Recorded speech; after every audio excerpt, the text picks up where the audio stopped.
Hop là, le petit changement de plateau.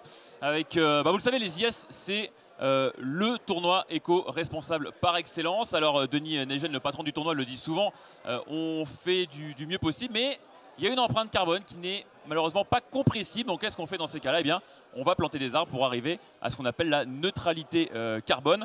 Et pour ça, on va en parler avec Stéphane Azael qui est avec nous, ingénieur Bonjour. forestier. Tout à fait. C'est comme ça qu'on dit. Alors, vous travaillez en lien avec, les IS, justement, pour ce programme de replantation ou de plantation, enfin, je ne sais pas comment on dit. Expliquez-nous un petit peu comment ça s'organise. Donc oui, on a été sollicité il y a 2 ans maintenant par les IS pour mener une campagne de renouvellement de la forêt. Sur une forêt située à Mollkirch l'année dernière, cette année ce sera à Andelot, donc au début de la vallée de l'Andelot justement, la route qui mène au Wald, très jolie d'ailleurs par ailleurs. Et donc c'est une forêt privée, puisque je travaille moi en forêt privée. Je ne travaille pas à l'Office national des forêts, mais au Centre national de la propriété forestière, Voilà. délégation du Grand Est, donc où on oriente la gestion des forêts privées. Et là en l'occurrence, on a été sollicité par les IS justement pour compenser ce qui n'arrive pas à réduire aujourd'hui dans l'empreinte carbone des internationaux de tennis de Strasbourg.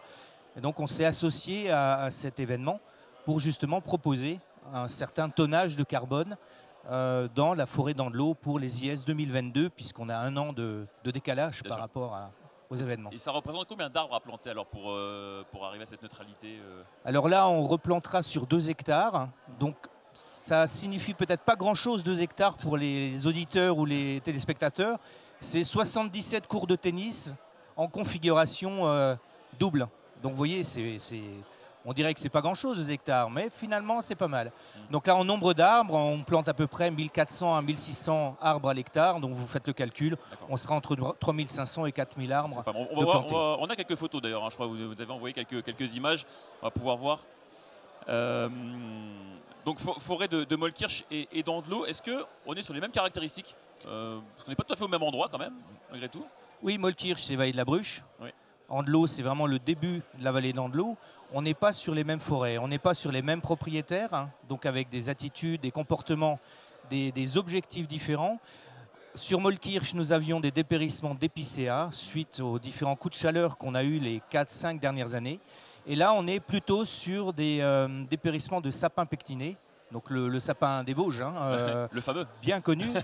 Et donc, ce sont des dépérissements qui sont liés aux différentes canicules qu'on a eues, sécheresse, avec un élément en plus, c'est que l'arbre étant affaibli par ces coups de stress hydrique, il y a des insectes qui viennent attaquer, et donc les arbres meurent sur pied. Les scolipes. Les scolites. Scolites. Voilà, il y a différentes espèces, mais voilà, vous avez bien joué. J'étais pas loin. Justement, tiens, vous parlez du réchauffement climatique. Est-ce que ça a un impact sur nos forêts en Alsace? Est-ce que les essences vont être amenées à évoluer? Ou comment on préserve notre fameux sapin des Vosges, par exemple? Alors, une autre difficulté qu'on peut rencontrer en Alsace, mais pas seulement, c'est le gibier, qui évite justement la régénération naturelle du sapin. C'est pour ça qu'on est souvent obligé de passer par de la plantation.